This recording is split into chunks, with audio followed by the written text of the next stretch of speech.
There was no report from today's hearing. That's because MSPs are just as divided on independence as the business world. Particularly concerned, I'll rephrase that, I'm not particularly interested in further fiscal power.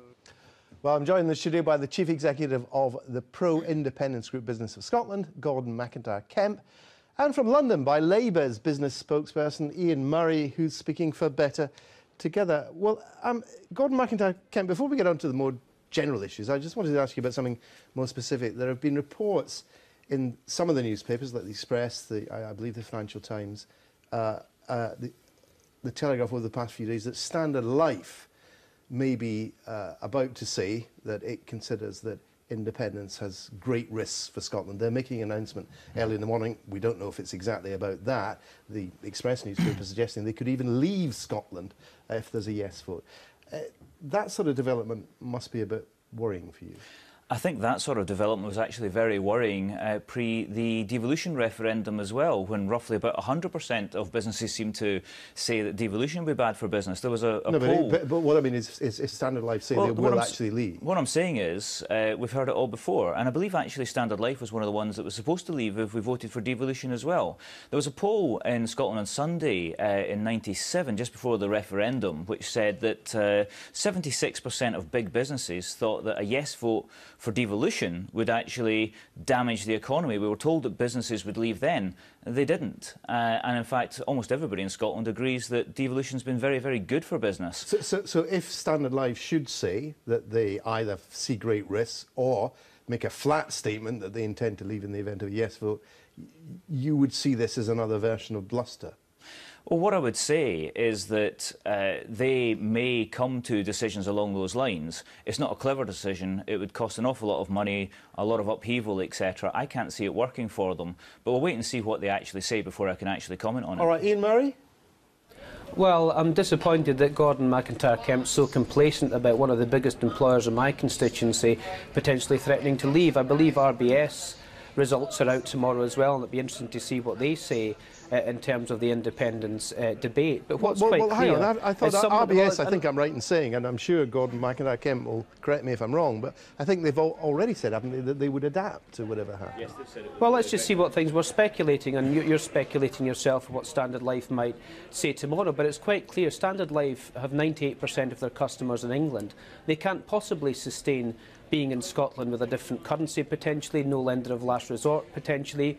Alex Salmond said on the Today programme, or certainly hinted at it, that he might go for a Panama plan of just using the pound regardless. That's not good for businesses such as Standard Life and financial institutions that are based in what he said. We'll move on to the general point.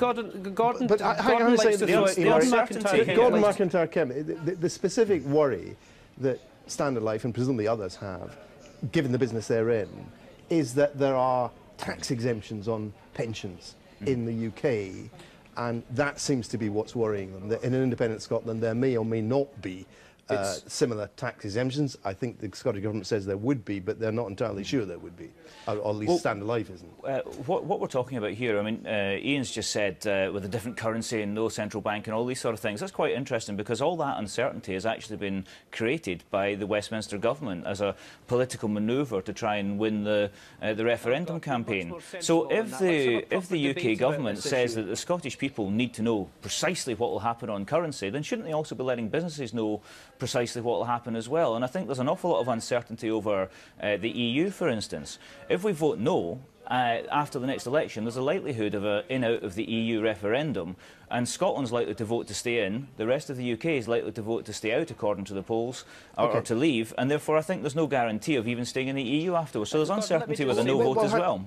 Yeah, sort of briefly, Murray. Yeah. We had Owen Kelly, the Chief Executive of the Scottish Financial Enterprise, at the Scottish Affairs Select Committee today. He represents 80% of the financial services sector in Scotland. It employs hundreds of thousands of people directly and indirectly. He said it was uncertain, with no certainty of the benefits, and it would cost business more. Those are the facts coming from the professionals, and I'd rather listen to those professionals who are in the industry than Gordon MacIntyre-Kemp, who just wants to reel off statistics that have no sense whatsoever. All right, I want to ask you, each of you, a question on currency. Ian Murray, from a business point of view,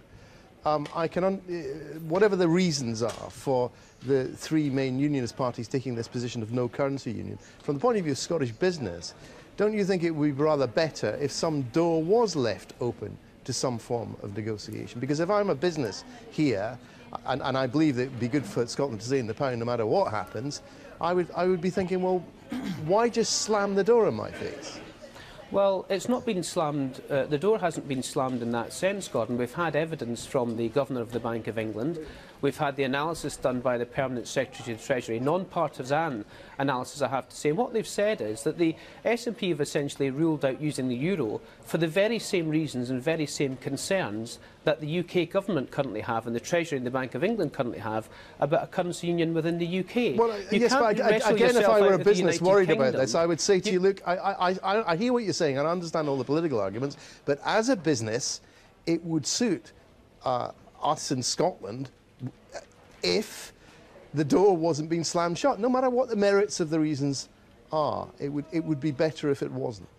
Gordon, I don't accept what you're saying there. You're saying that because it would be beneficial for Scotland if they were wrestled out of the UK, no, I said, and therefore imagine they're able to use someone else's Scotland. currency if it's not in the interests of the rest of the United Kingdom. This isn't just an issue for Scotland when it comes to currency. I don't accept that to be the case. Why would the Governor of the Bank of England and the Permanent Secretary of the Treasury recommend that the pound should not go into a currency union with the rest of Scotland? The Governor of the Bank of England did not do that. That's just simply not true. That is just simply not true. Because people who live in England and businesses who live in England, if Scotland decide to leave the United Kingdom, should not foot the bill for standing behind the Scottish currency. We've rehearsed these arguments have been rehearsed. Gordon MacIntyre-Kemp, what I wanted to ask you is this. As a pro-yes person and as someone from the business community, surely the business community in Scotland would like the Scottish Government to say what it would do if it can't get its currency union, and don't please just rehearse all the arguments for why it's bluster and bluff. If I were a business, I could say, look, you may well be right. May well be George Osborne was blustering. May well be Ed Balls is blustering. I accept all of that. But the bottom line is, if you're asking me as a business to vote for independence, I want to know, if they're not blustering, what happens. And not only do I want to know that, I want to know what plans and planning you're doing right now for that eventuality. Well, can I just say that our stance has always been, in Business for Scotland, that there are actually several options for currency that could be made to work for Scotland. They just can't all be made to work for our friends and neighbours in the rest of the UK as well. Because so there you are think major... an independent currency, having a separate currency, would be perfectly workable? There are many options that are perfectly workable. That is potentially one of them. For example, if you're going to do that, wouldn't you like to see some planning being done on that? Right. I mean, if for example, if Scotland is going to set up its own central bank, and it's going to set up a scheme to ensure bank deposits. I actually don't believe that Scotland is going to set up its own central bank. I actually genuinely believe that we will have a currency union. Let me explain why. I think Ian mentioned something about English businesses and English people not being happy with the currency union. There's a huge issue here that if Scotland doesn't actually get a fair share of the assets but is expected to take a fair share of the debt, under the guiding principle of international law, that is just not the case. If we don't get the assets, there's a risk that we won't take the debt. But the key thing is that if we don't take the debt, then the debt to GDP ratio that the rest of the UK would have would damage its AAA rating. English mortgage payers could end up having higher mortgages as a direct we're completely result. out of time. We'll have to leave it there. A subject that will be returned to. Thank you both very much indeed.